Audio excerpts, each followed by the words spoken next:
J'en profite pour faire les présentations. Donc, à ma droite, vous avez Bonjour. l'illustre président de Médemprunt. Je peux te présenter. Ouais, du coup, Guillaume Atting, moi je suis médecin de santé publique. Je travaille actuellement donc à mi-temps à l'Agence régionale de santé et à mi-temps dans des CPTS. Si vous ne savez pas ce que c'est que des CPTS, on pourra en discuter après. Et j'étais venu, je pense, à une de vos AG un dimanche. Il y en a peut-être quelques-uns qui m'ont déjà croisé à cette occasion. Et puis effectivement, donc, comme l'a dit Maximilien, je suis actuellement président de la structure. Bon, voilà, on l'a fondé, il vous racontera un peu l'histoire, mais quand moi j'étais interne, j'ai voulu emprunter et j'ai galéré, et c'est aussi pour ça qu'on fait ce webinaire aujourd'hui. Et donc, je laisse la parole à Maximilien qui peut se présenter aussi. Alors, pour ma part, j'ai rejoint l'aventure Médemprunt il y a un peu plus de 2 ans. J'en suis le directeur et je vais animer cette réunion. On va voir si j'ai un talent pour l'animation de webinaire. Ce sera la première fois. Et également de l'équipe, vous retrouverez, hop, j'accueille quelqu'un. Voilà, vous retrouverez Antoine qui va répondre Bonsoir. notamment à toutes les questions qui seront posées sur le chat. Je vous invite à communiquer avec nous sur le chat. Et s'il y en a des particulièrement intéressantes, il va les sélectionner pour qu'on les traite au fur et à mesure de la réunion. Voilà. Et je vais mettre ça.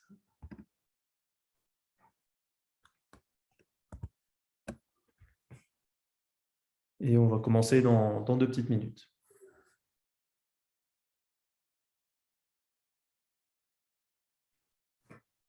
Bon, je vais quand même présenter un petit peu le suivi de la réunion. On va tout d'abord présenter un peu l'état du marché. Ce sera la première partie. Ensuite, on va vous donner tous les bons conseils, tous ceux qu'on a estimés vraiment importants pour réussir à emprunter quand on est jeune médecin avec tous vos statuts particuliers. On a aussi sur la troisième partie donc, des capacités d'emprunt pour différents statuts, pour que vous puissiez savoir à quoi vous pouvez prétendre. La quatrième partie, ce sera notre petite publicité, puisqu'on vous parlera un petit peu de nous.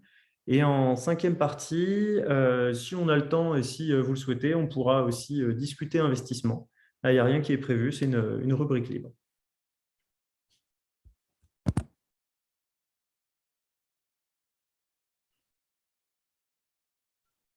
Je vois que tout le monde a coupé son micro. C'est très bien.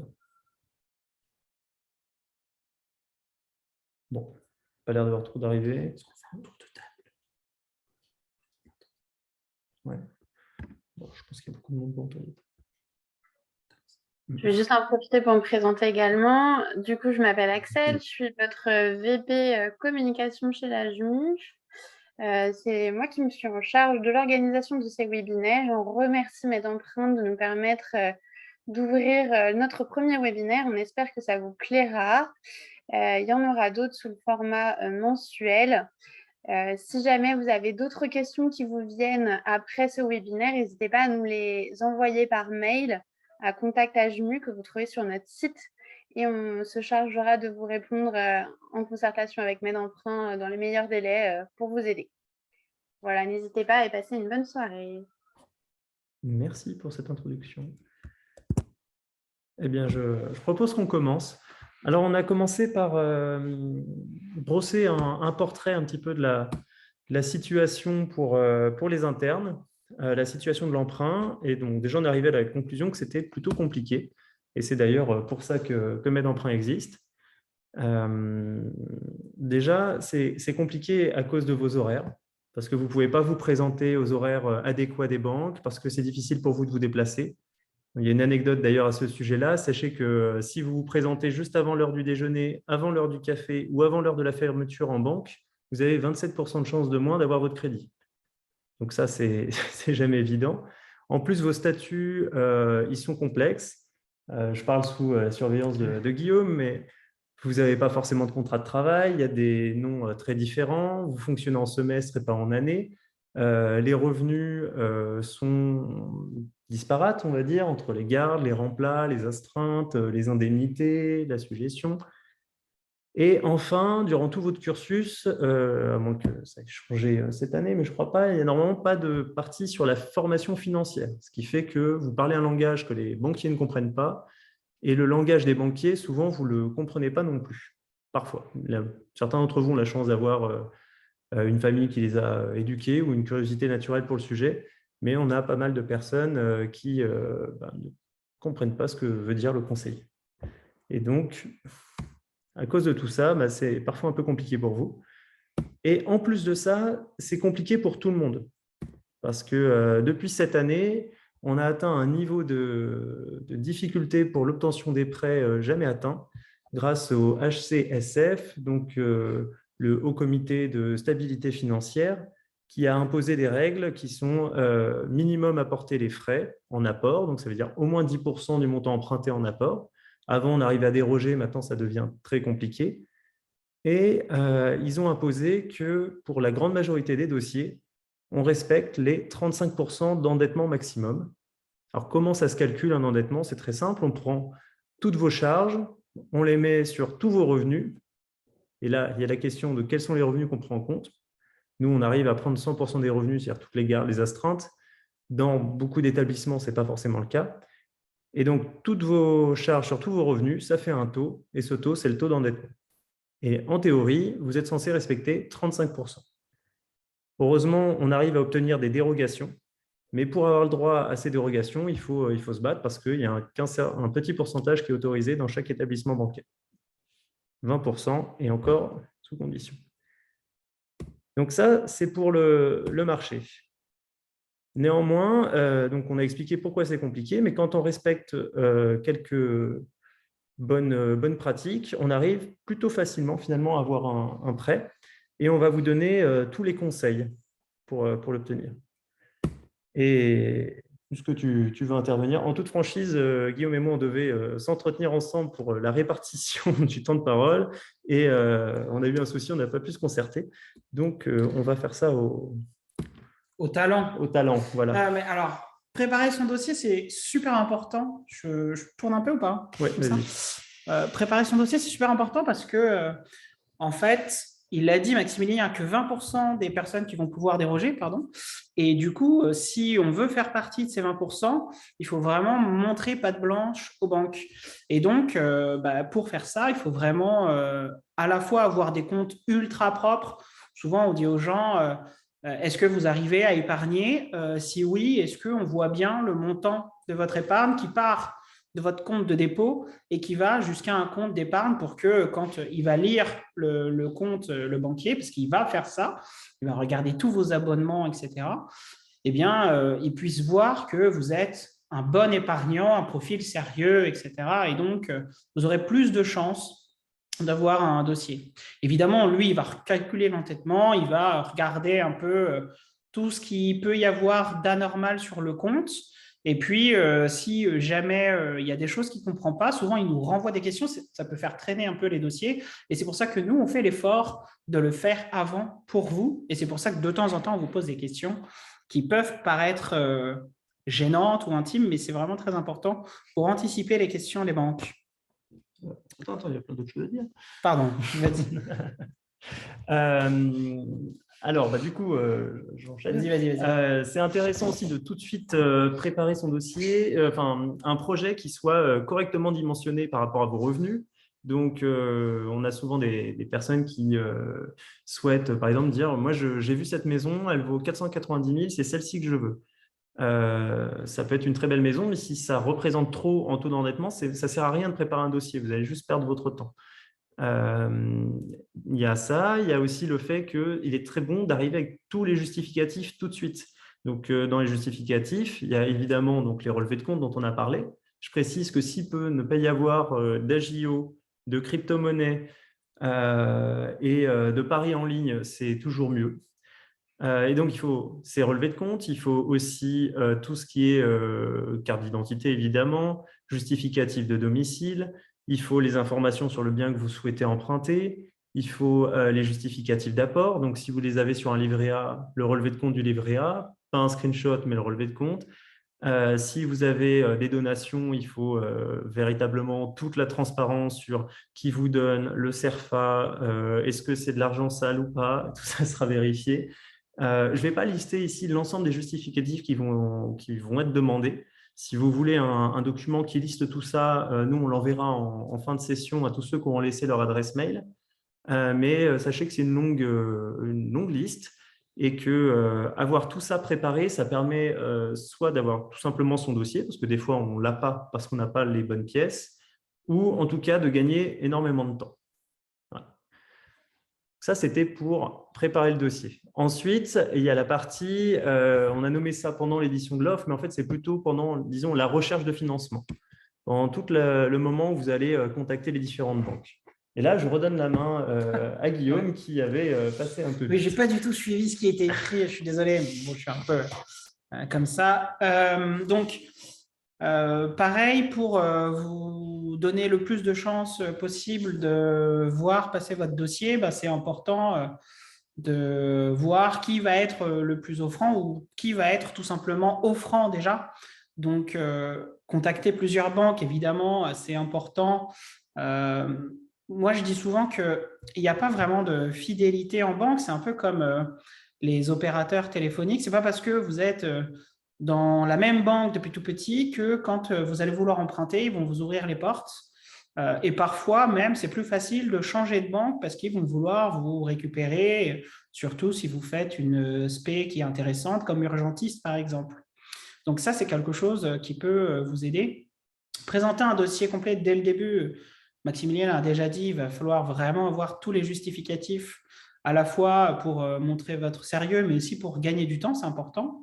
Et puis après, il va falloir expliquer votre statut aux banques de manière simple, parce qu'ils ne comprennent pas forcément tout. Et pour eux, quelqu'un qui n'a pas de contrat de travail, qui change de contrat, enfin qui change d'endroit où il travaille tous les 6 mois, où il ne sait pas où il va être dans 6 mois, il ne sait même pas où il va être dans 2, 3 mois, il ne sait pas si il va être sûr de trouver un stage, alors qu'en fait, on sait très bien que oui. Et en plus, vous ne faites même pas ça de janvier, juin et juillet, décembre, comme on aurait pu le croire, mais vous faites ça de novembre à mai.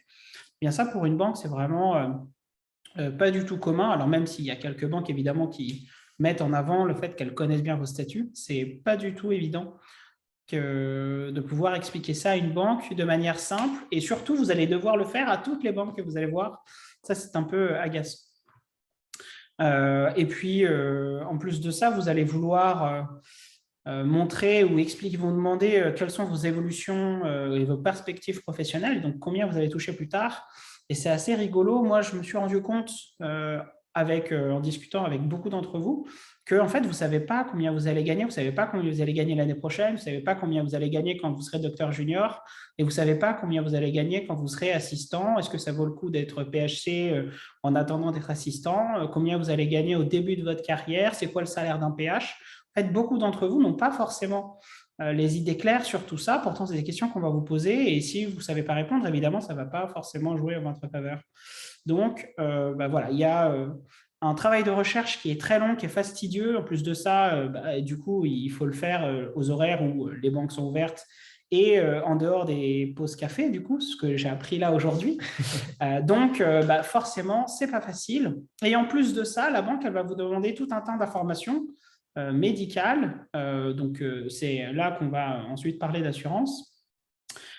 Et vous n'allez pas forcément savoir quoi répondre, parce que vous avez des notions médicales, donc ce n'est pas ça qui est gênant, c'est plutôt quel impact ça peut avoir sur votre dossier. Et ça aussi, c'est très important. Et Maximilien, il maîtrise vraiment bien l'assurance, donc je vais le laisser reprendre la main sur ce sujet.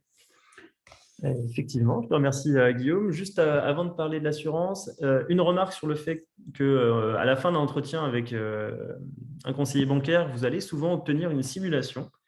2 remarques sur ces simulations. Déjà, elles ne valent pas du tout accord. Ce n'est pas parce qu'un conseiller vous a fait une simulation que vous allez avoir le prêt, c'est même rarement le cas. Ils pianotent sur leur ordinateur et après coup, ils comprennent que votre statut est spécifique. Donc, faites vraiment attention et du coup, profitez-en pour regarder si les informations qui sont dessus sont les bonnes. Parce que c'est là qu'on évite de perdre du temps en corrigeant tout de suite les erreurs. Avant de passer sur la partie assurance, eh bien, j'aimerais savoir si l'un d'entre vous ici a des questions, parce qu'on a déjà beaucoup parlé, et j'aimerais vous en Alors, dire un petit peu. je veux juste intervenir parce qu'il y a Alexandre qui avait posé une question sur les revenus des vaccinations. Est-ce que les banques les comptent? Alors, les C'est, revenus de vaccination, c'est intéressant. Elles les ont comptés pendant toute la période du Covid. Maintenant, Ouais. c'est un des rares revenus variables qu'on est obligé de pondérer, parce qu'évidemment, il y en a de moins en moins. Et aujourd'hui, on arrive à les faire passer en les pondérant à 50%, mais je m'attends à ce que, à l'avenir, ce soit même moins. Ouais, c'est ça. Donc Ça, après, c'est ça vraiment dépend. jour le jour pour ces Voilà. revenus. Ça évolue comme la situation sanitaire. Donc, bienvenue à Nathanaël qui vient de nous rejoindre. Si, il y a des questions pour ce que l'on a déjà évoqué, je vous invite à les poser sur le chat et Antoine vous répondra. Est-ce que d'autres questions ont été posées sur le chat? Je n'ai pas l'impression. Pas encore, non. Mais il me les pose directement en message privé. Je pense pas que tu Ah, pas bête. tu Pas puisses les bête. voir. N'hésitez surtout pas. Très bien. C'est Alors, compris. j'avais répondu à Alexandre comme quoi, après 2 ans, il pourrait peut-être compter les revenus de vaccination à 100%. Donc, ça dépend des banques, encore une fois. Hein. Ça va Ouais, dépendre. on va a priori pas vacciner pendant 2 ans encore, On même espère. si la situation sanitaire, on la maîtrise pas. Faut pas trop compter sur ces revenus-là comme des revenus très, très pérennes. Après, là où Antoine il a raison, c'est que si on a déjà 2 ans de revenus variables, on arrive à les faire passer en disant pas ce que c'est, concrètement. Il faut savoir le présenter. L'art du courtier, c'est l'art de présenter les chiffres de manière, excusez-moi le terme, sexy. Et donc, parfois, on arrive à mettre en forme différemment les revenus. Mais de manière générale, quand même, si on n'a pas un gros historique sur la vaccination, ça va être difficile de les prendre en compte totalement à l'avenir. Une question de Mia par rapport au statut. Alors, plutôt texte de loi ou attestation de l'hôpital? Eh bien, les deux, mais pas pour la même chose. C'est-à-dire que l'attestation, elle est très utile pour expliquer votre statut actuel et vos revenus actuels. Mais par contre, pour présenter votre futur statut, vos futurs statuts et vos futurs revenus, là, vous n'aurez pas d'attestation. Et donc, il va falloir utiliser évidemment les textes de loi qu'on vous invite à compiler. Idéalement, faire un petit Excel avec revenus actuels, revenus futurs. Prenons le cas d'un interne qui vient d'arriver ou en troisième semestre, peu importe. Les revenus en tant qu'interne, puis les revenus en tant que docteur junior, puis les revenus en tant que, si vous choisissez d'être assistant spécialiste partagé, ces revenus-là, revenus de PH, enfin, allez-y, vraiment lister tous les revenus jusqu'à 5 ans devant vous et faites avec et sans garde. Vous êtes une spare garde, donc vous ne prévoyez pas de les mettre en avant. Et avec tout ça, normalement, vous allez faire envie. Parce que c'est vraiment ça le plus important. On vous a expliqué qu'il y a 20% des dossiers qui peuvent obtenir une dérogation. Les banques le font que pour les clients qui vont leur rapporter de l'argent plus tard. Concrètement, c'est ça. Ce n'est pas des enfants de cœur. Et il faut leur donner envie. Il faut que vous représentiez un futur paquet de frais à l'avenir. Et plus vous aurez de revenus, plus ils auront de bénéfices, tout simplement. Est-ce que tu as autre chose à rajouter? L'avantage du texte de loi, c'est que quand même, ça vient aussi montrer à la banque que les revenus, ils sont certains. Notamment, nous, on a fait cet effort de passer du temps avec eux, de leur montrer les textes de loi quand on est venu se présenter. On voit qu'un PH, au bout de, alors avant c'était 2 ans, maintenant c'est 6 ans, même s'il est nul, il évolue. Et ça, on leur a expliqué et c'est intéressant. Et c'est pour ça aussi qu'on peut prédire vos revenus assez loin dans le temps, sachant que là, c'est le public. Si vous travaillez dans le privé, vous allez gagner plus. Donc, ça, c'est aussi quelque chose que vous devez vous entraîner à faire pour valoriser votre dossier. S'il n'y a pas d'autres questions… Il y avait une question d'Alexandre qu'on a passée. Excusez-moi, Alexandre. Si on s'occupe de l'assurance de crédit. Oui, tout à fait. C'est même l'objet du futur encart. Non seulement on s'en occupe, mais on choisit des assurances qui couvrent correctement vos spécificités de médecin. Et donc, merci pour cette fabuleuse transition, Alexandre, puisque je vais pouvoir enchaîner avec la partie assurance. Pourquoi est-ce qu'il faut être vigilant sur l'assurance? Donc, être vigilant sur l'assurance, ça veut dire déjà, de prime abord, ne pas prendre l'assurance de la banque. Il n'y a aucun établissement bancaire qui propose aujourd'hui une assurance qui vous couvre correctement dans votre, spécifiquement pour votre métier. Il est tard. Et ça veut dire quoi, ne pas être couvert en tant que médecin? Ça veut dire que, par exemple, vous, dans votre spé, si vous perdez une de vos mains ou pire les deux, vous allez être quand même bien embêté pour travailler. Eh bien, si vous avez un contrat d'assurance classique, eh bien, on va tout simplement faire le taux d'invalidité d'une personne, entre guillemets, classique, c'est-à-dire le taux d'invalidité sécurité sociale. On va considérer que vous pouvez donc encore tout à fait travailler. Alors qu'avec une assurance dédiée, vous allez être uniquement jugé sur votre incapacité et invalidité professionnelle. Donc, dans votre cas, typiquement, une main en moins, vous serez considéré comme totalement invalide. On ne va pas chercher, avec une assurance comme ça, à vous recaser aussi. Pas de reclassement professionnel. On ne va pas vous dire, dis donc, vous êtes certes plus capable d'être médecin, mais vous pouvez, je ne sais pas moi, tout à fait répondre au téléphone et travailler dans un centre d'appel. Une chose importante aussi, avec un bon contrat d'assurance, on peut obtenir le remboursement du capital en une seule fois quand on est invalide, ce qui peut quand même être pratique parce que quand on est invalide, on doit généralement refaire sa maison.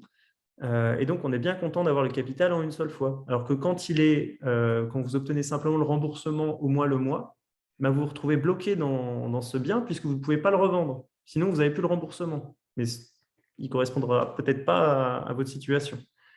Un contrat bancaire classique aussi, ça vous couvre à partir de 66% d'invalidité. Donc 66%, pour vous donner un exemple, un bras en moins, ça ne suffit pas. Nous, les contrats qu'on propose, par exemple, ils couvrent des 16%.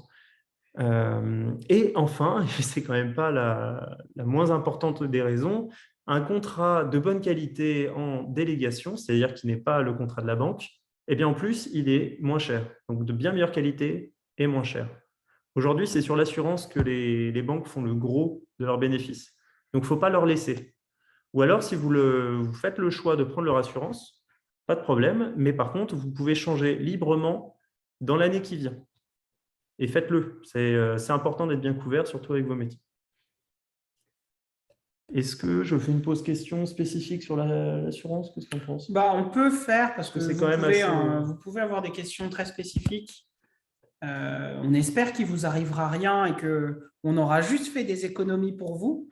Mais c'est vrai que c'est le genre de choses dont on s'occupe uniquement quand on a un vrai sinistre. Et souvent, c'est trop tard pour adapter son contrat au sinistre que l'on vit. Donc, c'est vraiment très, très important. Et d'ailleurs, au début, quand on était peu connu des banques, en fait, on faisait quasiment tous nos dossiers juste parce qu'on avait une vraie meilleure assurance que les autres. On n'avait pas encore des taux très, très bas, mais juste avec l'assurance, en fait, les gens faisaient suffisamment d'économies pour avoir des offres globales bien plus intéressantes que ce qu'on leur proposait ailleurs. Donc, c'est vraiment à la fois une source d'économie très importante et en même temps une couverture vraiment très rassurante.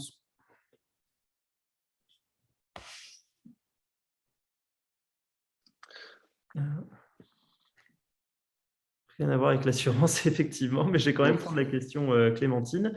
Alors, on peut les débuter dans le sens où on peut commencer à faire sa recherche, mais il est inenvisageable d'obtenir un prêt avant d'avoir eu sa première fiche de paie.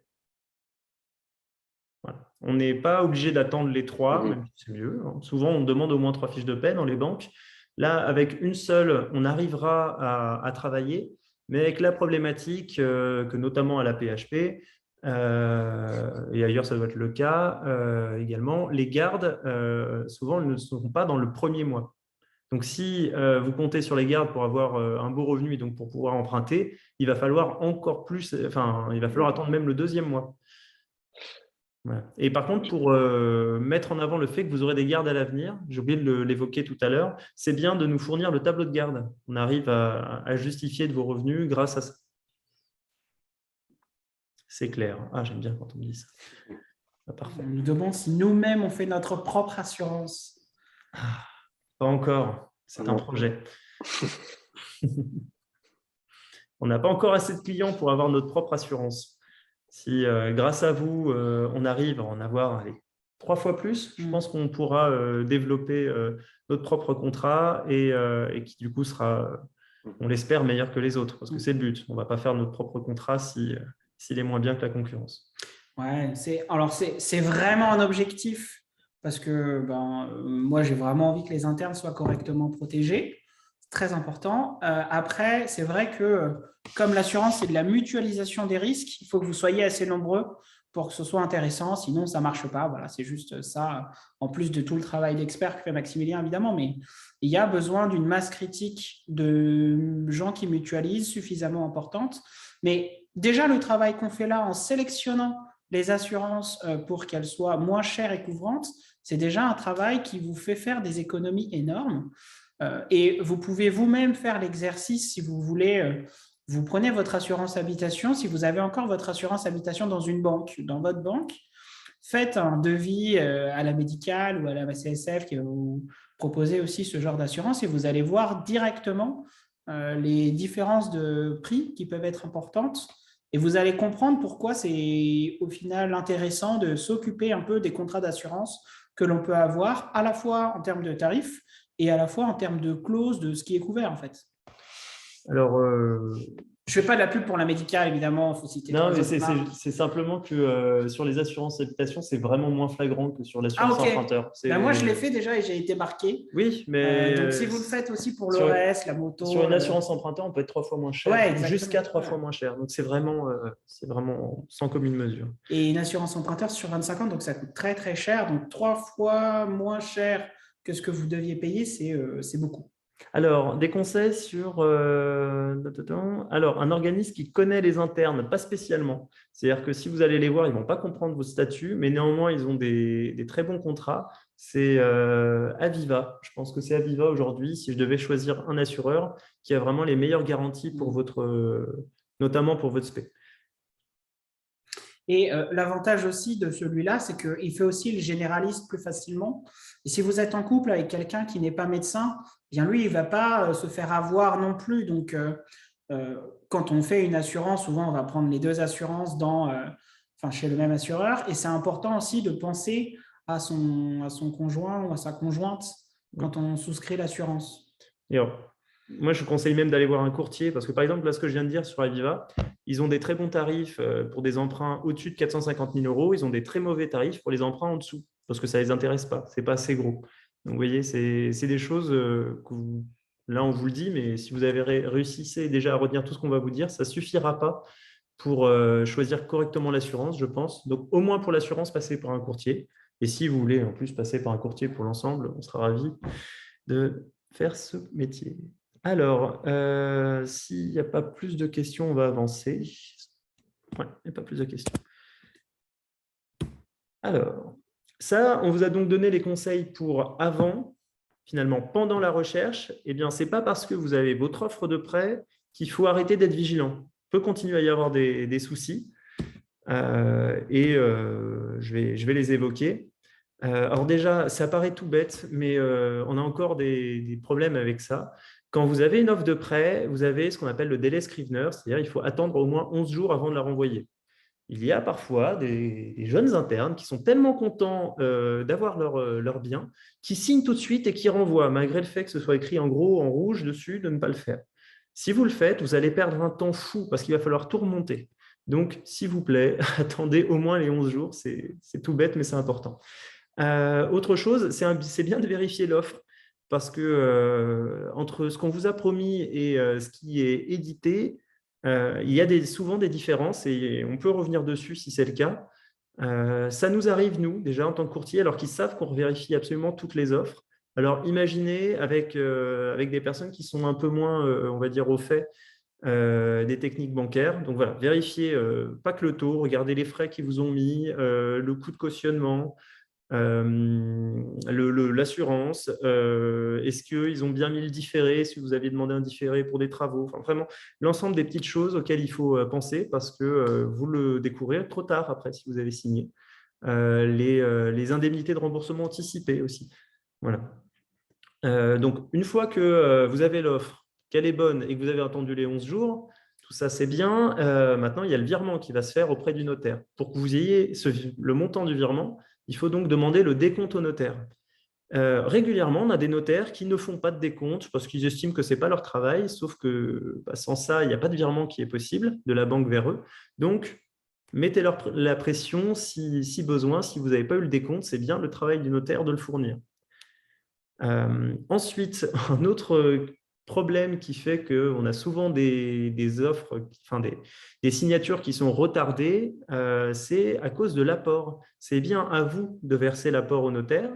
Et comme souvent, un apport, c'est plusieurs milliers d'euros, parfois même plusieurs dizaines de milliers d'euros, eh bien, c'est une grosse somme. Et donc, il y a des banques qui rechignent à débloquer autant d'argent. Et souvent, ça fait que ça arrive en retard. Et si ça arrive en retard, vous ne pouvez pas signer. Et pour retrouver une date chez un notaire, parfois, c'est 1 mois. Donc, vous ne pourrez pas rentrer dans le bien avant 1 mois. C'est extrêmement frustrant. Et enfin, il y a vous qui avez envoyé l'argent, mais il y a aussi la banque qui doit envoyer l'argent. Et là, je peux vous assurer que, allez, 40% du temps, la banque, si on ne pense pas à la prévenir et à lui mettre la pression, eh bien, elle ne fait pas le virement dans les temps. Et là, rebelote, vous avez perdu du temps. Et là encore, c'est extrêmement frustrant. Donc, voici tous les bons conseils pour avoir une signature qui se passe bien. Ça, c'est ceux auxquels j'ai pensé. Est-ce que toi, tu en as d'autres éventuellement ? Non, là, j'en vois pas, mais ça fait déjà beaucoup de choses. Donc, c'est déjà très, très compliqué de faire les quelques choses simples là qu'on vient de citer. Ok. Et je précise que pour tous ceux qui auront la gentillesse de mettre leur mail sur le chat ou en direct à Antoine s'ils ne veulent pas que leurs camarades de promo aient les mails, eh bien, on leur enverra un dossier récapitulatif de tout ça.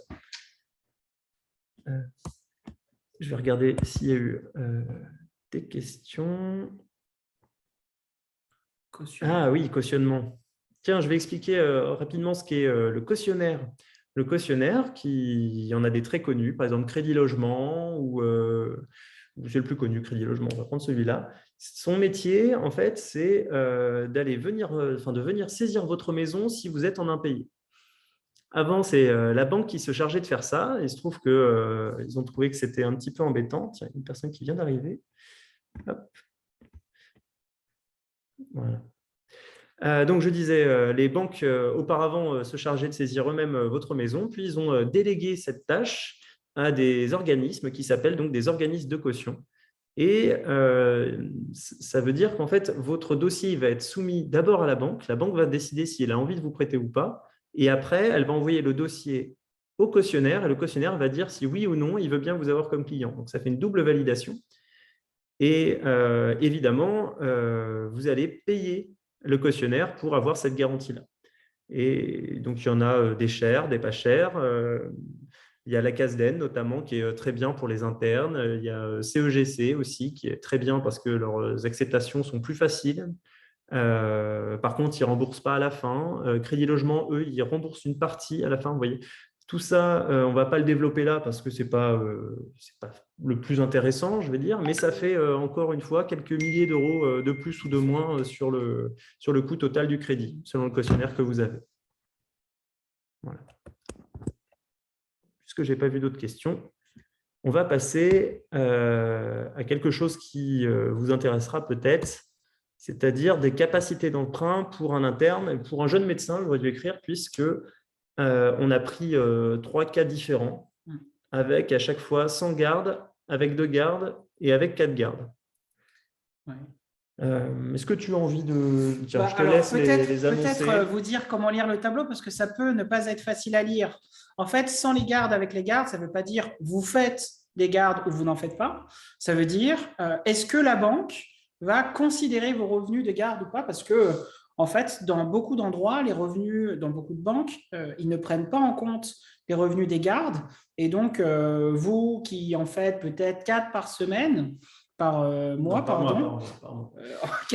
mois, eh bien, ça va changer quand même énormément le montant que vous allez emprunter. Là, Maximilien, il a mis l'interne de S3 pour Mia, par exemple.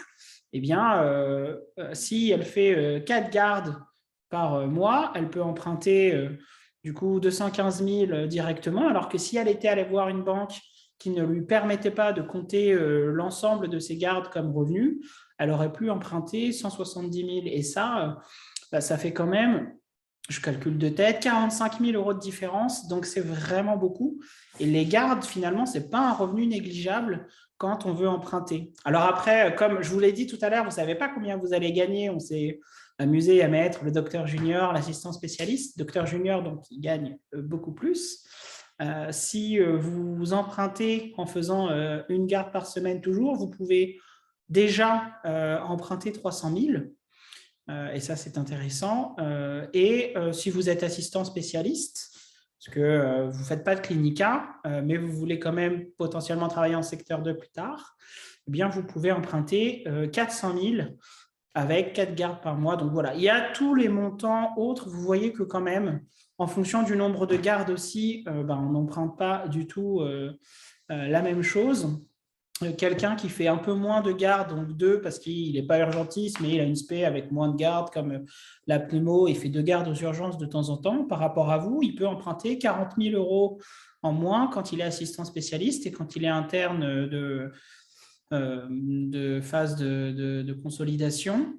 Eh bien, il peut emprunter 280 000 au lieu de 300 000. Donc, c'est vraiment intéressant de voir à quel point juste cette petite négo qu'on a faite, c'est-à-dire prendre 100% des revenus des gardes, ça peut avoir un impact réellement important sur votre crédit en réalité. Et ça, c'est si vous êtes tout seul, et c'était la Saint-Valentin il n'y a pas longtemps, si vous êtes en couple et que en plus, comme vous êtes un peu communautaire, tout ça, vous faites des couples avec des autres médecins, eh bien, vous pouvez multiplier par 2 cet emprunt-là. Et ça permet à des gens qui finissent l'internat de faire des jolis emprunts, y compris sur Paris. Et je vais même rajouter une chose, c'est que là, on vous a donné les montants sans dérogation, c'est-à-dire en respectant le critère de 35% d'endettement. Alors pourquoi? Parce que si ce document vient à tourner, on ne veut pas vous donner les montants avec plus, en tout cas au-dessus des 35%, mais pour un dossier bien préparé, sur une période de l'année qui convient, on peut envisager d'augmenter ces montants de maximum 25%. Mais vous voyez que ça fait quand même une différence, 25% en plus sur un achat immobilier. Et je dis pourquoi est-ce que ça dépend des périodes de l'année? Parce qu'en fait, les banques ont le droit de procéder à 20% de dérogation. Sur ces 20%, il y a déjà 10-12% qui sont pris par leurs clients, on va dire, vraiment VIP, qui ont des revenus très, très élevés. Et donc, il reste un petit peu de possibilités pour les jeunes médecins. Et supposons par exemple que vous souhaitiez emprunter en novembre. En novembre, il y a toutes les chances qu'ils aient déjà trop prêté avec dérogation et que du coup, ils arrêtent complètement les dérogations. En début d'année, généralement, les dérogations se font plus facilement. Tout ça, c'est soumis finalement à la stratégie des banques. Et en fait, aujourd'hui, on est capable de vous dire ces montants-là, on est sûr de pouvoir vous les obtenir. Avec dérogation, c'est possible. On y arrive très souvent, mais ça dépend du marché. Je vais regarder s'il y a des questions. Oui, il y en a. Antoine, je te laisse lire les questions. Ah oui, en fait, je viens de répondre, mais à une personne. Je me suis trompé, je voulais répondre à Mia. Du coup, pour les gardes, oui, c'est au cas par cas. Forcément, si on est deux et qu'il y a un profil qui est pas médecin, dans le domaine médical, mais voilà, en fait, on va prendre la moyenne sur le stage actuel, mais un planning de garde, ça peut toujours aider à justifier le nombre de gardes, forcément, auprès des banques. Sachant que tout à l'heure, Maximilien a parlé donc des futurs internes. Est-ce qu'on pouvait faire des recherches si on n'est pas encore interne? Si on a une première fiche de paie, évidemment, on peut commencer. Et si on a 2 fiches de paie et qu'on commence à avoir des revenus de garde, il va falloir quand même attendre avant de compter à 100% le revenu des gardes. Il faut au moins, en général, 6 mois.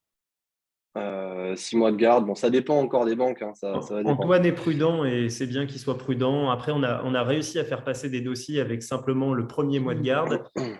Évidemment, plus vous demandez une somme qui est proche du maximum de taux d'emprunt, plus il est facile pour nous d'attendre quelques mois. Voilà. Et donc, Antoine répondait à la question de Mia qui était est-ce que c'est à l'instant T ce qu'on vient de vous montrer? Donc, oui. Et si jamais l'autre personne n'est pas médecin, comment on fait? Du coup, effectivement, c'est vraiment au cas par cas et on va analyser son dossier comme toute personne qui n'est pas médecin, c'est-à-dire beaucoup de gens en réalité. Ouais. Voilà. Sachant que moi-même, je rappelle que je ne suis pas médecin. Je pense que vous l'aviez senti à ma façon de parler, puisque je n'ai pas le même jargon que vous. Je sais donc normalement traiter avec des personnes qui ne sont pas médecins, que ce soit des chefs d'entreprise, des salariés, évidemment, ça c'est facile, des auto-entrepreneurs, des personnes sans activité, des personnes même avec des pensions, par exemple des personnes avec des enfants à charge, mais qui ont des pensions, ce sont des revenus. Tout ça, on sait le faire. Après, c'est vrai que c'est moins courant pour nous que de traiter des dossiers avec des jeunes médecins, puisque vous représentez, je pense, 98% de nos dossiers, si je ne dis pas de bêtises. Donc, on en a fait 2 cette année qui n'étaient pas médecins. Et alors, moi, j'ai une question, du coup, si vous n'en avez pas. J'aimerais bien savoir si ce tableau vous a fait changer d'avis sur le fait que vous ne pourriez pas acheter en tant qu'interne. Est-ce qu'il y a des gens qui se sont dit, ouais, a priori, je ne peux pas acheter en tant qu'interne et qui, en voyant le tableau, se disent, en fait, finalement, peut-être, je peux acheter. Si jamais c'est le cas, peut-être vous pouvez mettre un petit pouce dans le chat pour qu'on voit à peu près combien vous êtes à vous dire, en fait, je pensais qu'on ne pouvait pas acheter pendant l'internat, mais je me rends compte qu'en fait, probablement on pourrait. Ah, il y a déjà un oui. Merci. Au moins pour une personne. Moi, on aura au moins fait ça pour une personne. Je n'ai pas l'impression qu'il y ait plus de questions. Non. Bon, on va continuer. On va parler un petit peu de nous, rapidement. On ne va pas faire trop de promos, mais quand même, on aura attendu 45 minutes. Alors, pourquoi est-ce qu'on estime chez Medemprunt qu'on est les meilleurs courtiers, le meilleur courtier pour les jeunes médecins? Et là, je vais laisser la main à Guillaume parce que c'est quand même lui qui a créé la structure. Déjà parce qu'on est les seuls, non? Déjà, ce n'est pas une bonne réponse. Mais alors, bon, on est les seuls, c'est sûr. Moi, je connais bien tous les statuts. J'ai fait en plus beaucoup d'assos quand j'étais jeune. Je fais du tuto, j'ai fait ensuite de l'ANEMF, j'ai fait de l'ISNI. L'enquête santé mentale, par exemple, si vous l'avez vu passer, la première, pas la vague 2, c'était moi. Du coup, moi, je connais bien tout ça et c'est vrai qu'on a fait un travail très important d'écrire les statuts pour pouvoir les expliquer aux banques. Et du coup, forcément, ça sert à valoriser vos dossiers. Donc ça, c'est la première chose. On connaît bien tout ça. Et puis, en plus de ça, on s'est adapté aussi, on l'a dit déjà tout à l'heure, à ce que vous puissiez compter tous vos revenus.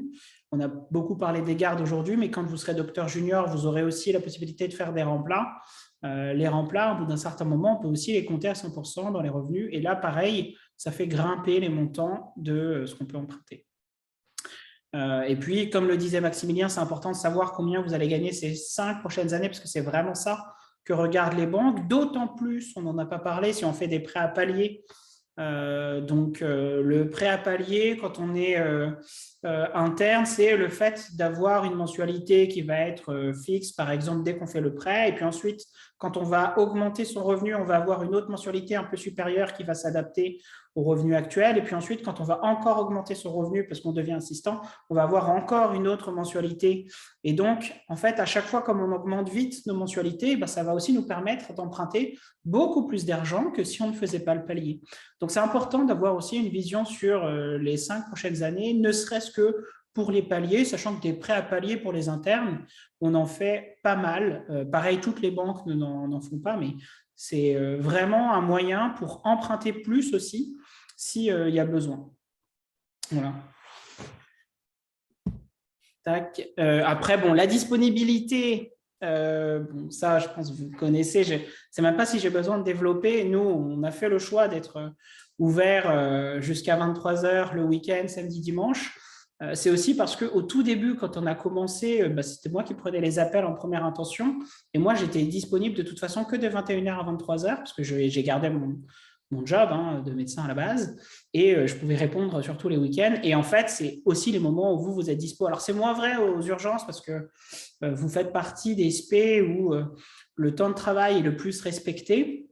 Mais quand même, quand vous sortez à 18h, la LCL ou la BNP, elle est fermée. Donc, en fait, vous n'avez pas d'autres possibilités que de pouvoir soit le faire sur un repos de garde, soit le faire un samedi où vous ne travaillez pas. Et en fait, vous avez souvent envie de faire autre chose. Donc, être disponible jusqu'à tard le soir, le week-end, sans avoir à se déplacer aussi, puisqu'on fait tout en visio chez MedEmprunt. Et puis ensuite avoir un conseiller dédié pour lequel on a son numéro de portable, on a son mail, etc. Ça nous semblait vraiment très, très important. On a mis disponibilité, mais il y a aussi réactivité. Ça fait partie un peu de ce qu'on essaye de faire au quotidien. Et puis là, on vous a mis une copie d'écran de à quoi ressemble votre espace client quand vous chargez les pièces. Parce que du coup, qui dit visio à 100% ou on va dire service numérique, dit forcément vous allez devoir envoyer vos pièces par voie dématérialisée, et donc on vous permet de faire ça sur notre espace client, tout est sécurisé, et en même temps on peut vous dire précisément voilà, là on attend telle pièce, mais ça là on attend telle pièce, mais ça là, et puis si jamais il y a des pièces qui ne vont pas, eh bien nous on peut vous dire sur celle-ci ça ne va pas, il faut refaire la photo, qu'elle soit de meilleure qualité et la remettre, plutôt que d'avoir à tout refaire, et c'est nous qui nous chargeons ensuite de la compilation. Je précise aussi que 100% des échanges sont faits via cette plateforme. Alors, même si vous pouvez quand même échanger rapidement par SMS avec votre conseiller, mais l'idée, c'est que les informations importantes, elles soient centralisées là-dedans, parce que si demain, je m'occupe de votre dossier et que je me fais renverser par un bus, eh bien, Antoine peut facilement reprendre le dossier pendant que vous êtes en train de me soigner aux urgences. Et ça, c'est important parce que il y a quand même des vacances pour les bus et ça nous permet de faire avancer les dossiers tout le temps. Il n'y a pas d'arrêt d'activité. Et enfin, il y a aussi la transparence. Hop. Alors, c'est vrai que c'est un sujet qu'on entend aussi beaucoup, notamment vis-à-vis de l'industrie pharma. Et quand on a fondé MedEmprunt, on voulait vraiment faire du crédit comme on a envie d'exercer la médecine, c'est-à-dire de manière la plus indépendante qui soit. Et nous, on a construit un modèle économique qu'on est les seuls à avoir à présent, qui nous permet d'avoir une rémunération qui restera la même que vous alliez dans la banque A, dans la banque B ou dans la banque C. Et donc, nous, on n'est pas incité à vous envoyer vers une banque plutôt qu'une autre, comme pourrait être amené à le faire un autre courtier qui aurait des conventions avec différentes banques. Parce que quand la banque nous verse de l'argent, eh bien, c'est ça de moins que vous avez à nous verser. On va regarder un peu le montant global que vous allez emprunter et on va prendre une commission dessus. Puis si la banque nous verse de l'argent, eh bien, vous nous versez juste le complément. Et si la banque ne nous en verse pas, ça peut arriver parce qu'il y a des banques qui ne veulent pas verser de l'argent au courtier, mais qui veulent quand même avoir des clients qui sont médecins. Et souvent, du coup, elles proposent des taux plus attractifs. Eh bien, quand c'est le cas, vous nous versez l'intégralité de la somme, mais c'est quand même plus intéressant que d'être passé par un autre courtier et donc le payer un poil moins cher, mais d'avoir un crédit qui, globalement, est beaucoup plus cher. Donc, pour nous, ce côté indépendant des banques, il était important et en plus, ça nous permet d'être transparent, d'envoyer un document à la fin où vous avez toutes les informations et au final, quand vous faites le choix de la banque, vous le faites vraiment de manière libre et éclairée parce que vous avez eu tous les éléments qui vous ont permis de vous orienter vers cette banque-là et pas une autre, parce qu'on vous a mis en fait tout ce qui est important à regarder pour choisir une banque. On a beaucoup parlé d'argent, c'est sûr, mais en fait, il y a aussi les services au quotidien. Est-ce que quand vous allez voyager, vous allez payer beaucoup de taxes? Vous avez aussi les indemnités de remboursement anticipé. Max en a parlé, c'est quand vous voulez faire un second achat, vous allez devoir payer pour casser votre premier crédit. Ça, souvent, c'est des frais qui sont importants. On regarde, nous, quels seront les frais avant pour anticiper aussi le deuxième achat, parce que souvent, en fait, vous allez acheter assez vite quand vous êtes jeune après votre premier achat. Il y a des gens aussi qui veulent faire, par exemple, des tours du monde ou tout simplement une année recherche ou tout simplement une année de dispo sur lesquelles ils ne vont pas avoir beaucoup de revenus. Eh bien, ils peuvent aussi parfois suspendre le crédit, mais on regarde quelle banque permet de le faire si c'est vraiment une demande du client. Donc, on essaye vraiment de s'adapter au client et on lui montre vraiment quelles sont les caractéristiques du crédit. Et ça, on est les seuls à le faire aussi. Bon, en tout cas, on n'est pas nombreux à le faire. Je ne sais pas si... On a peut-être des concurrents qui s'y mettent. Je suis sûr qu'on inspire des gens. Alors, il y a une question d'Alexia. Ah, et ben juste avant, je voulais... alors, c'est peut-être... je vais te dire la question, mais... Tac. Je te laisse y répondre, du coup, Antoine. Donc, alors, par rapport à la question d'Alexia ou... Oui. Alors, combien peut-on emprunter en plus avec un crédit à palier? Peut-être que tu peux remontrer, peut-être que c'est quelqu'un qui a raté les schémas que tu avais, enfin les tableaux que tu avais fait avec les je vais capacités justement, j'allais d'emprunt. venir sur combien est-ce qu'on coûte. Parce qu'évidemment, on a... Attends, hop. Donc, ce qui est demandé, Antoine, que je comprenne bien, c'est les montants, hein, c'est ça? C'est ça, c'est les montants. Combien on peut emprunter en plus avec un prêt à palier? Quel est l'avantage? Ça, ce ne sera pas indiqué, d'accord. Donc, je repars là. Alors, avec dérogation, tu l'avais indiqué avec dérogation, par exemple. Alors ça, c'est les paliers, c'est pas forcément la dérogation, donc j'ai pas envie d'aller là-dessus, mais c'est quand on fait une dérogation, souvent c'est avec un prêt, un palier, et ça nous permet de monter jusqu'à 25% en plus. Mais c'est pas systématiquement avec un palier, c'est pour ça qu'il faut pas forcément le lier. Et pour répondre à la question de Mia, le montant, je m'étonne que tu n'aies pas dit, Guillaume, c'est 1% du montant du prêt avec un maximum de 5 000, y compris la rémunération de la banque. C'est ce qu'il vous a expliqué. Il y a des banques, par exemple, alors ça n'existe presque plus, mais il y a une banque qui va nous verser jusqu'à 1%. Et donc, dans ce cas-là, on ne coûte rien. Dans la majorité des cas, la banque nous verse 0,5%. Je dirais que la plupart de nos conventions, c'est ça. Et donc, dans ce cas-là, il y a la moitié des frais qui sont à payer. Ça peut être 0,6, ça peut être 0,4. Vraiment, ça dépend. On a la chance maintenant d'avoir des conventions avec plein d'établissements bancaires différents. Crédit Agricole, Crédit du Nord, BNP, toutes les banques populaires. Il faut savoir que les banques populaires, c'est régional, mais elles ont quand même le droit de travailler sur toute la France, ce qui fait que c'est comme si on avait, combien elles sont, 7 banques populaires de plus. Il y a les caisses d'épargne aussi. On travaille parfois, ça fait longtemps qu'on ne l'a pas fait, avec la Banque Postale, avec le CMPS aussi. Enfin voilà, il y a plein d'établissements avec qui on peut travailler. Et à chaque fois, c'est un montant de rémunération différent. Donc, vous savez exactement combien on coûte au moment où on fait la comparaison des offres. Pour chacune des banques, on va vous dire quel sera le montant à nous verser. Et alors, il n'a pas dit, mais on le fait en plancher, c'est-à-dire qu'il y a un plancher haut. Si vous faites un emprunt d'1 million, par exemple, eh bien, on serait un peu gêné de vous prendre 1% et de vous prendre 10 000 balles. Donc, en fait, on s'est arrêté à 500 000, ce qui fait que pour les Parisiens en fin de cursus, souvent, en fait, ils dépassent assez largement ce plafond. Donc, nous, on ne prendra jamais plus de 5 000 sur un dossier. Y compris rémunération de la banque. Y compris rémunération de la banque. Et il y a un plancher bas aussi, parce que au final, il y a quand même un temps fixe qu'on passe sur les dossiers. Et celui-là, c'est 1 000 €. Donc voilà, même si vous empruntez un peu moins de 100 000, on facture 1 000, y compris, toujours en tenant compte de la rémunération de la banque. Donc ça sera entre 1 000 et 5 000 max, sachant que et c'est important. Et ça, pour le coup, ce n'est pas que pour nous, c'est pour les courtiers de manière générale.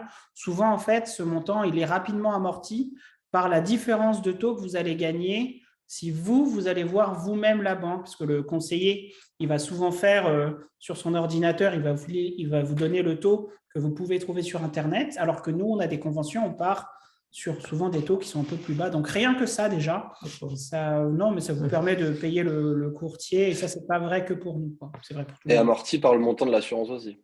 Il y a l'assurance, il y a les frais de dossier aussi qui sont moins élevés quand on passe par nous parce qu'on a déjà fait une partie du travail en fait que fait le banquier. On a déjà compilé toutes les informations, les données. Donc, il y a déjà il n'est pas rare qu'il y ait des établissements qui facturent 1 500 € de frais de dossier, par exemple, quand on y va en direct, ce qui fait toujours beaucoup d'argent. L'assurance, le taux, le choix du cautionnaire. Par exemple, un cautionnaire, quand on arrive à en choisir un qui coûte que 1 000 € remboursé à 100% à la fin de l'emprunt, à contrario d'un cautionnaire qui vaut 6 000 € sans remboursement, déjà nos frais ils sont largement amortis. Voilà.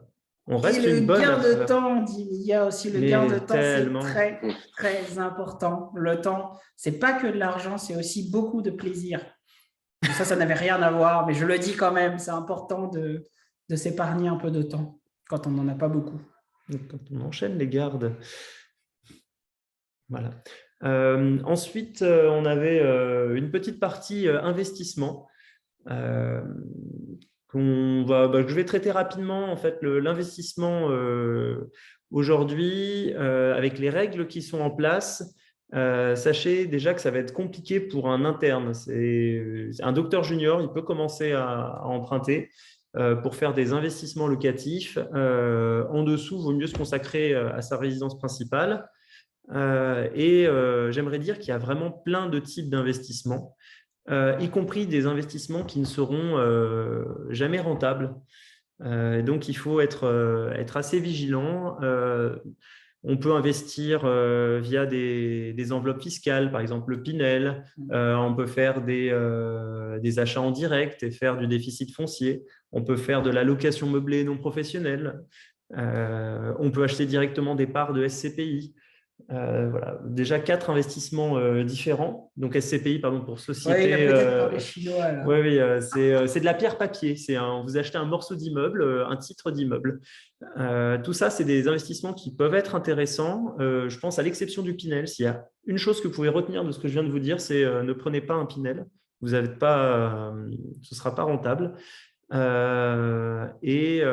Pour le reste, on sera ravis, nous, de vous conseiller, mais c'est difficile de vous dire quoi faire là comme ça. Sachez aussi qu'on a, nous, à notre catalogue, on va dire, de l'investissement clé en main, parce qu'on a conscience que la plupart de nos clients, en fait, ils n'ont pas le temps d'aller voir un bien, gérer ses travaux, gérer ses locataires, pour faire simple. On a des solutions où vous vous contentez de choisir un bien, on vous incite à aller le visiter. Et après, des travaux jusqu'à la mise en location, nous et notre partenaire, on s'occupe de tout. Ça peut être une solution pour ceux qui veulent investir mais qui sont débordés. Voilà. Est-ce que tu as mieux à rajouter? Non, je pense qu'on peut prendre les questions maintenant. On a brossé vraiment beaucoup, beaucoup de choses. Et si il y en a qui avaient des projets là et qui avaient des questions très spécifiques, on ne pourra peut-être pas répondre à tout là aujourd'hui, mais vous pouvez les poser aussi directement.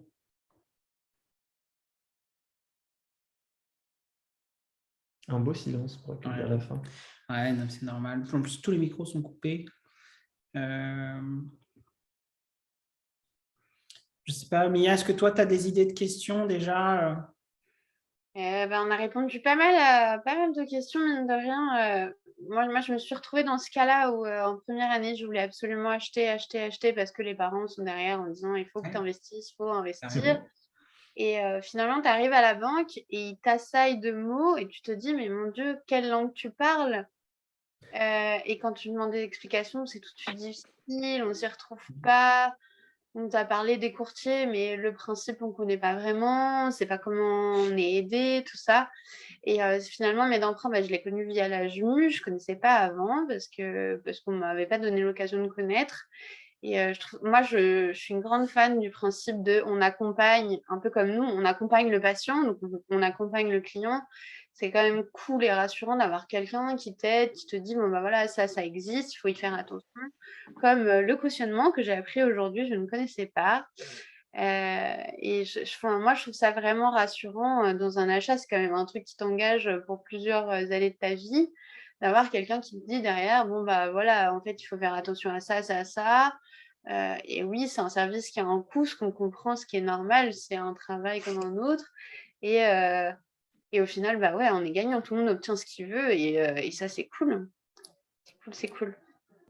Ouais, peut-être pour dire quand même qu'il vous reste le plus difficile, à mon sens, à faire, parce que nous, on s'est occupé du financement, voilà, et c'est facile. Mais en fait, le plus dur, c'est vraiment trouver le bien, parce que ça va être le premier.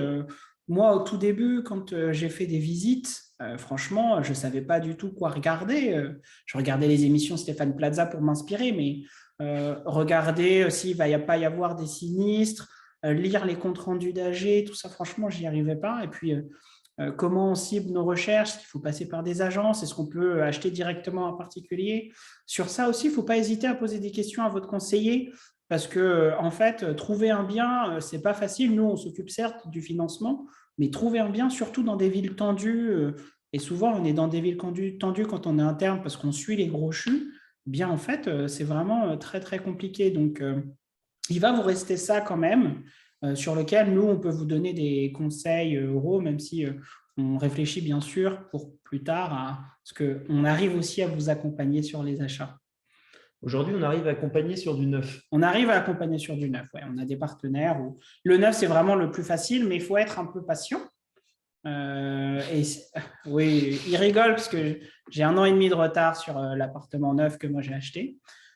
Mais voilà, on peut quand même vous aider sur l'achat aussi. Et c'est difficile parce que ce n'est pas des opérations qui sont faibles. Donc, même passer ce palier-là et de passer à l'achat, ce n'est pas facile. Et pour ça, avoir un soutien qui sera votre conseiller, c'est intéressant. Ouais. Et je me demandais aussi, parce que personnellement, je me suis retrouvée dans la situation, est-ce qu'avec MedEmprunt, on peut faire une première simulation pour voir à peu près à combien on pourrait espérer, en tout cas, comme des bornes à peu près de près pour que on ne se lance pas à corps perdu dans une recherche de biens où finalement, soit c'est pas du tout dans nos moyens, soit c'est un petit peu sous-estimé et qu'on pourrait avoir un peu plus, c'est possible ça? Oh, c'est même mieux, la prévention. Mia, la prévention, non, c'est vraiment super important parce que en fait, nous, on va donner une borne et ça va orienter vos recherches d'une part, donc vous n'allez pas voir les biens qui vous sont inaccessibles, ce qui peut être frustrant si jamais vous le faites. Et d'autre part, on peut aussi vous remettre un document, une fois qu'on a vérifié toutes les pièces, nous, ça s'appelle l'accord de principe, que vous pouvez remettre à l'agent immobilier, qui peut vous permettre de gagner le bien s'il y a de la concurrence et que les gens ont à peu près les mêmes apports que vous. Donc, plus tôt vous nous contactez, et mieux c'est. Et d'ailleurs, effectivement, nous, on préfère quand les gens viennent et qu'ils n'ont pas encore signé le compromis de vente et qu'on peut cadrer les choses avec eux pour que ce soit propre, plutôt que la personne, et on allait aussi peut-être commencer sur ça, qui vient vous voir parce qu'elle a signé il y a 3 mois et qu'elle a besoin d'une offre de prêt pour dans 2 jours. On travaille vite, mais on ne peut pas raccourcir les délais des banques. Donc, plus tôt vous venez nous voir, et mieux c'est. Et je vais même aller plus loin. On vous fournit pour vos recherches un accord qui dit on sera capable, nous, MedEmprunt, de financer ce couple, par exemple, à hauteur de X centaines de milliers d'euros. Et on le garantit. Et ça, notamment dans les zones tendues, c'est vachement bien parce que ça va rassurer le vendeur qui, parfois, a 2, 3 offres à disposition. Et s'il a affaire à un interne ou un docteur junior et qui croit que c'est juste un étudiant, il ne connaît pas vos statuts, il ne va peut-être pas oser vous sélectionner, même si vous aime bien. Alors qu'avec un document qui dit « vous inquiétez pas, vous allez avoir un financement », il a tendance à accepter plus facilement. Je ne sais pas si j'ai été clair, mais voilà. Ouais, si c'est clair. Nous, on avait rencontré le problème où l'agent immobilier nous demandait des garanties et tout ça. Et c'est vrai que quand tu es jeune et que tu ne sais pas tout ça, c'est quand même cool d'avoir accès à l'information et d'être garanti en fait et de ne pas avoir ce stress de comment on fait pour aller plus vite, comment on fait pour obtenir ce papier et après du coup être un peu désorganisé. Bien joué, Antoine, c'est exactement ça. Antoine qui vient de réagir sur le chat. Parfait.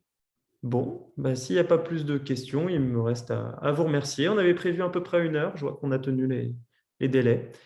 Merci à tous pour votre écoute. Si vous avez des questions, eh bien, vous pouvez soit prendre rendez-vous directement avec un conseiller, soit nous écrire directement sur notre Insta, notre LinkedIn, notre Facebook ou directement par mail à contact@medemprunt.fr et on sera ravis de répondre à vos questions. Merci à l'ASSO vraiment pour cette invitation. Merci. Je suis très content d'avoir pu répondre à quelques questions.